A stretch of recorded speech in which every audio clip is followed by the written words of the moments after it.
When a rapper steps out to perform in front of an audience, the goal is to project the coolest version of themselves. It's basically an exercise in making yourself seem superhuman and striving to create moments where your aura ensures that they're hanging on your every word, from the moment you step on stage until the moment you leave them wanting more. But unfortunately, that doesn't always happen. Instead, there have been plenty of times when an artist takes a massive L in front of a crowd of thousands, and by the time that it hits social media, the whole world has seen them majorly slip up and get clowned as a result. It's your boy Louaista, and these are rap's most embarrassing performances. Sometimes, the reason why an artist's set is a little cringeworthy to watch is because they can't get the crowd on board. And in an era of cameras filming your every move, a rapper can't even have a few rough sets earlier in their career without the whole world having to learn about it. And one person who found this out firsthand was Coi Leray. Before she ever really found her niche later on, Coi Leray was more accustomed to getting trolled by the hip-hop world than being taken seriously.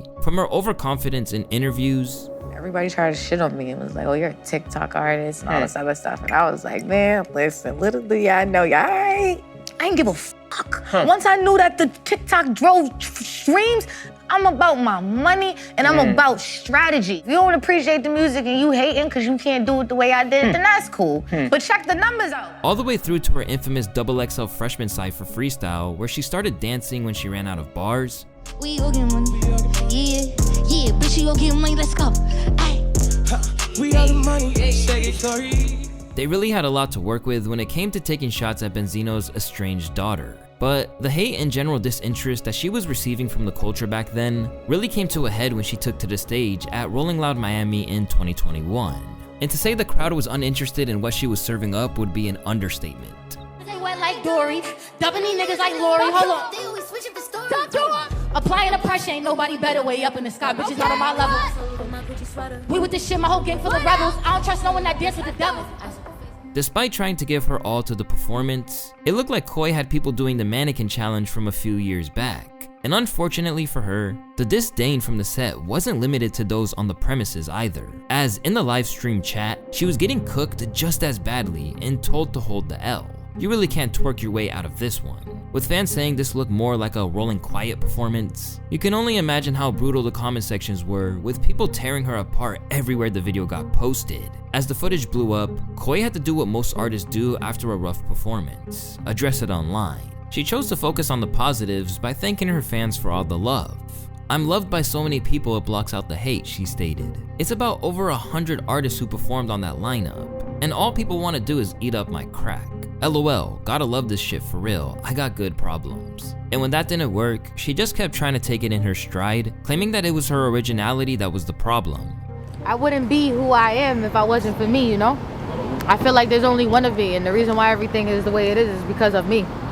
So it don't matter if they're talking bad or good, they're talking. That's right. Because of me. Although it was rough for her back then, Coi is now a far more established part of the female hip-hop landscape and even locked down a few hits over the years. But sometimes, a ridiculous onstage incident can take place for a rapper long after they're already established as a star. And even as you ascend to being one of the biggest icons in the modern era, it can still follow you around. Just like the time that Travis Scott gave hip-hop an eternal meme by falling in auto-tune.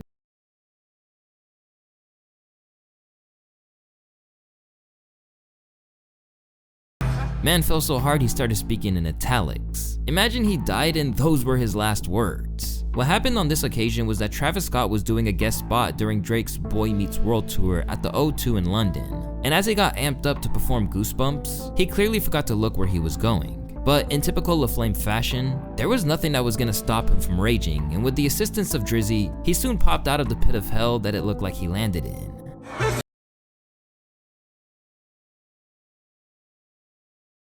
A little while later, Travis was asked about his tumble, and rather than accept that it was a funny little accident, he tried to play it off as though it was something far more profound than it really was. I didn't fall, dude, I was flying. I was floating. Nothing happened. Floating is amazing.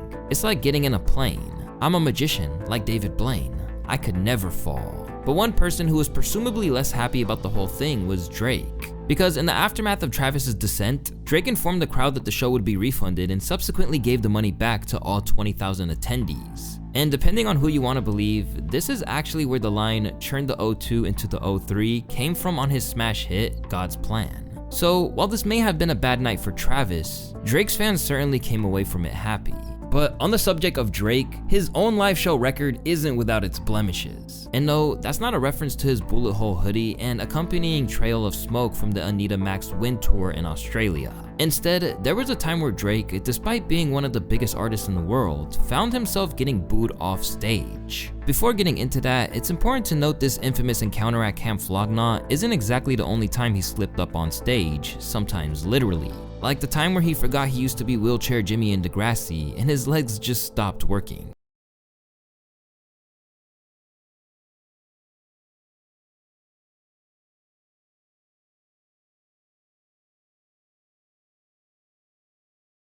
Or the moment early in his career where he got a little too up close and personal with a girl who was 1 year below the age of 18 and wound up making the news as a result. Y'all gonna have me get carried away again. I get in trouble for shit like this. How old are you?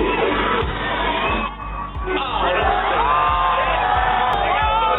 I can't go to jail yet, man. 17? Why do you look like that?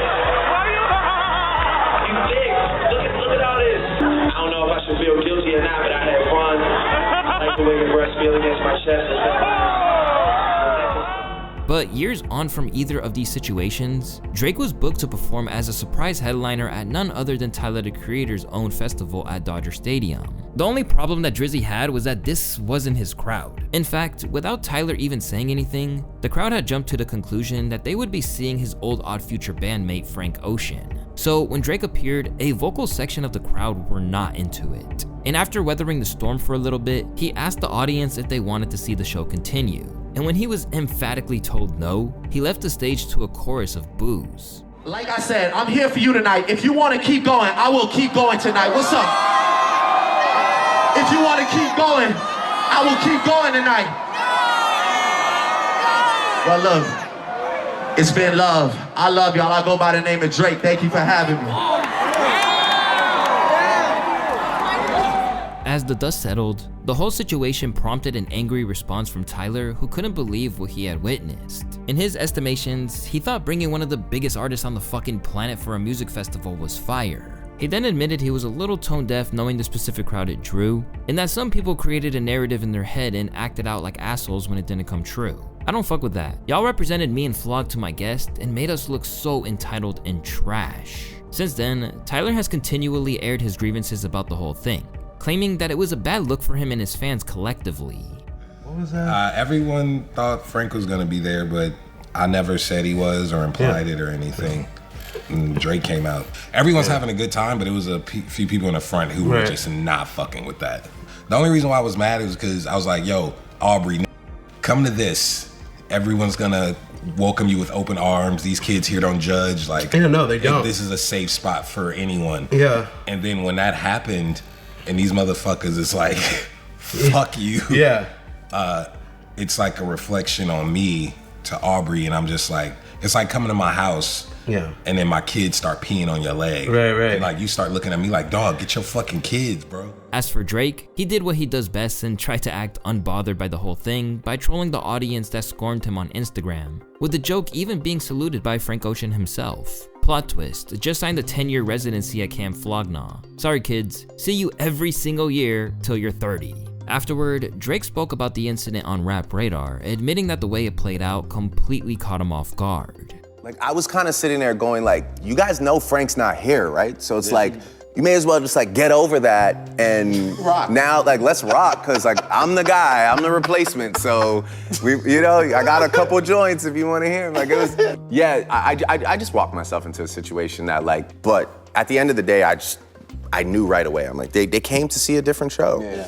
I already knew I was the talk of the gram for like the next 2 days. So I was like, unfortunately, artists sometimes need to adapt to hostile or even just flat out uninterested crowds, because otherwise it's going to be a long night.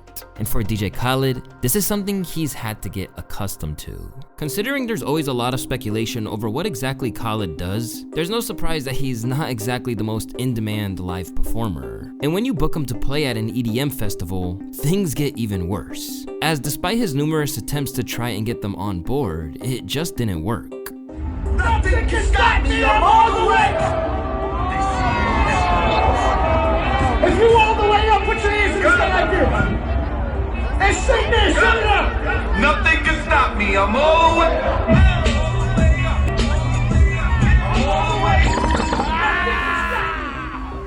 That was painful to watch, but rather than take any kind of responsibility, he essentially said it wasn't his fault in a post on Instagram, where he said they tried to sabotage his sound. I still stood on stage with no sound, and when they got it to work, they want to cut my set short. They don't want us to win, so we went for their head top. It's all love though, I forgive them. To no one's shock except Khaled's, people didn't exactly buy this explanation, particularly when there was no excuse for the similarly muted response at Social Gloves, a boxing event in Miami. All I do is win. Got money on my. And every summer, everybody is sweet or bad.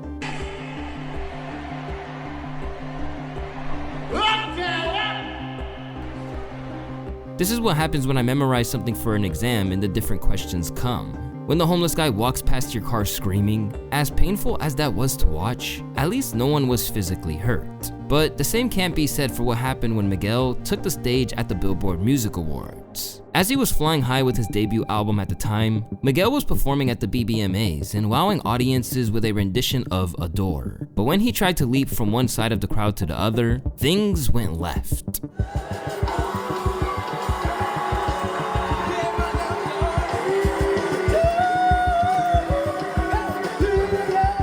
And that he didn't just hit a Matt Hardy style leg drop from the top rope. In the aftermath, the whole thing had the world cracking up. Falling is an accident. That was a well-timed, strategic Hulk Hogan leg drop. And this is what it is with Miguel. Miguel's black and Mexican. So what he did on that stage was release his inner Mexican wrestler. I think he did that in rehearsals and he made the jump with a sweatsuit and some Jordans on. But when he was on stage, he forgot you're in a tight suit and some freaking high-heeled wedges. You got wedges on. People don't realize he took out 2 chicks. He kicked one chick with one foot and then strategically damn near decapitated another woman with his other leg. After the fact, Miguel was constantly questioned about it and claimed that he did everything he could to check on the girl. I think it's kind of clear what happened, but I'm very happy to bring my new friend, Kiati. We just met. Unfortunately, we did not meet under the best circumstances, but I think we're okay. And even though it kept getting brought up, he insisted he handled it the right way. Day one, the day of, I was mortified. Yeah. First of all, because you have to remember, like, I'm still human, so my natural inclination is to be, are you okay? That's the natural. That's the natural thing to do. But the professional part is you have to finish the show. Had I stopped the show, had I stopped it, it would have been even worse. It would have been extremely worse on national television. Everyone, can you imagine? As soon as the camera pops off, rush to the girl. Are you okay? Come on, let me take you to the infirmary. I escorted her myself. I make sure she's getting the medical attention that she deserves and she needs. But 2 years later, one of the victims, Cindy, announced that she was suing Miguel and MGM Grand for negligence, claiming his jump caused her injuries. She was reportedly seeking compensation for medical bills and lost wages. Meanwhile, Kiati Shah, who really took the brunt of it, has not filed any lawsuit against Miguel. But sometimes, it's not audience members who are injured at shows, but an artist's credibility. And in the case of SmokePurpp, this would happen in spectacular fashion during a performance at Dave & Buster's. Once seen as a leading light of the so-called mumble rap wave, SmokePurpp galvanized a massive audience at one point in time. Initially aligned with Cactus Jack, the rapper and producer likely thought he had longevity. But as it turns out, the 1985 effect that J. Cole once warned his friend Lil Pump about came into effect. And soon, he got a reputation for being a bad performer stemming from a Boston show where he left early after only 15 people showed up, and essentially refusing to give the audience what they paid to see. Last night at his show in Boston, once he realized not that many people were gonna be showing up, he decided to dip out after playing like 2 songs. Here's a video of some guys just panning to the crowd once again, completely empty, guys. Nobody's in there.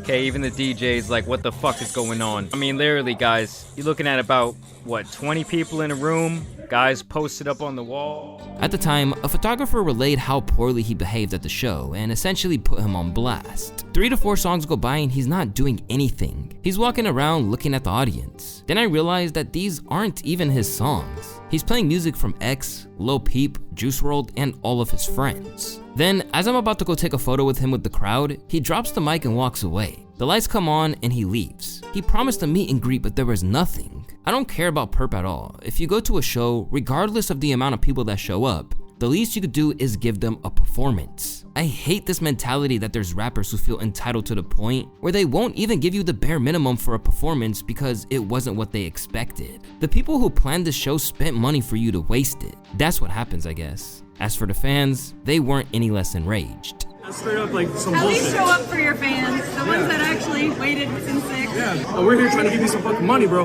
We're trying to help you eat. You're trying to eat somewhere else? The fuck? Shortly after that, SmokePurpp was booked to perform at a Dave & Buster's. And to say that the crowd was a little lacking would be an understatement. My niggas scammers and robbers. Yeah, every day hit like they dollars. I filmed how there was no one there. Since then, his reputation has never recovered, and in all likelihood, it won't. But there have been others who managed to get up, dust themselves down, and start over, like Rod Wave for example. Among the biggest concert draws around right now, Rod Wave consistently packs fans into arenas at a rate that outshines some artists that you'd consider to be more famous than him. And nowadays, he even adds a bit of theatrics to his performances. If you ever need me, come see me.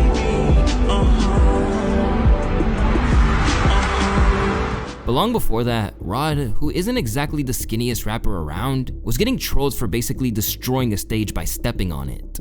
Hey, it's like 1 in the morning right now.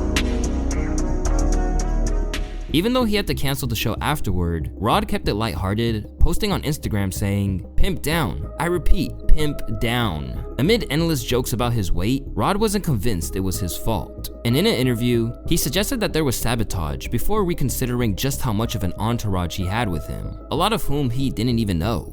Oh, you think somebody did that on purpose? Had to be, bro. Like I done been in the worst places, bro. I done been in a hole in the walls, bro. Like coming up, like doing this shit, I done been away. That was in school, bro. Like somebody really, I ain't tripping about that shit, though. How many people you had on stage with you? Yeah, we was a little deep, though. I ain't gonna lie. So it could have been your fault. It could have been, though, bro. But damn, a nigga falling through the stage. Yeah. When something goes wrong on stage, the best thing you can do is shake it off and keep going. And Desiigner did exactly that, even after throwing up mid-performance. At the peak of his fame, this New York rapper was riding high off of Panda, backed by a cosign from Ye and a spot on the Good Music roster. When it came to his live shows, he was known for bringing non-stop energy and giving the crowd everything he had. Well, on one occasion, he gave a little too much, leading him to throwing up mid-performance without even pausing to catch his breath or process what just happened.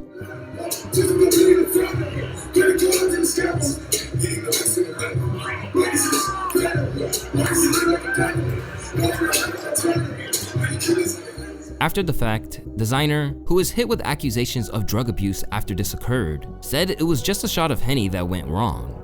Bro, man, so that's when you get no sleep, bro, and you book like probably like 4 times a night, bro. Like you just on the road, bro. I was on the road at that time, just like stupid every night, bro. Like it was no sleep, you know what I mean? So I was just getting up, bro, probably in the middle of sleep, no funny. I had me a little shot of Henny, threw that back, went up there, oh, like, you know what I mean? It was just from, you feel me, let that go. I'm like, all right, hopefully everybody forget about this. Let's keep it going. Thankfully, he kept it pushing and managed to conclude the set without any incident. While during one of Rae Sremmurd's performances, things went a little differently for one of the sibling duo. Riding high off their string of hit singles, Rae Sremmurd brought a wild party vibe to their live shows whenever they went, with Slim Jimmy appointing himself as the self-styled turn-up king. But at the Governor's Ball in New York, things went a little too far, leading to him taking a nasty fall from a speaker that resulted in a big gash on his leg. As he was taken to be assessed by the medical team, his brother Sway Lee had to kill time while he recovered. I mean, like, this shit is crazy. Like, I wish I could show you what the fuck just happened right here. That shit is sick. That shit is crazy. On 3, man, we gotta say, God bless Slim Jim. 1, 2, 3. God bless Slim Jim. But after Sway and their DJ described him as world star level fucked up, Jimmy eventually clarified that he was alright. Don't pray for Slim, man, because he's really hurt, like, so bad. Like, he hurt so bad right now. Talking about world star fucked up. Hey, yo, I'm not dead.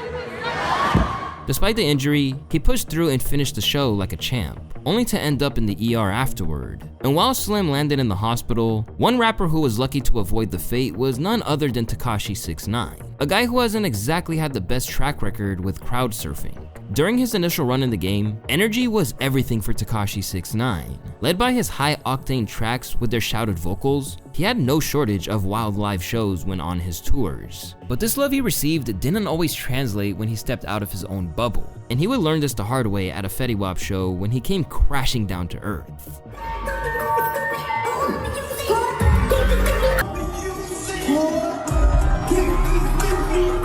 As you can see, his back took the full brunt of the impact, and it could have gone really bad.